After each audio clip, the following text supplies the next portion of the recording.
You ask Tiger to solve. This deals with linear equations with one unknown. The final result is x equals 15. Let's solve it step by step. Group all x terms on the left side of the equation. Subtract 3x from both sides. Group like terms. Simplify the arithmetic. Group like terms. Simplify the arithmetic. Group all constants on the right side of the equation. Add 120 to both sides. Simplify the arithmetic.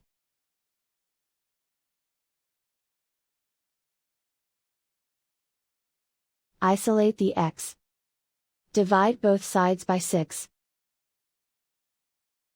Simplify the fraction. Find the greatest common factor of the numerator and denominator. Factor out and cancel the greatest common factor.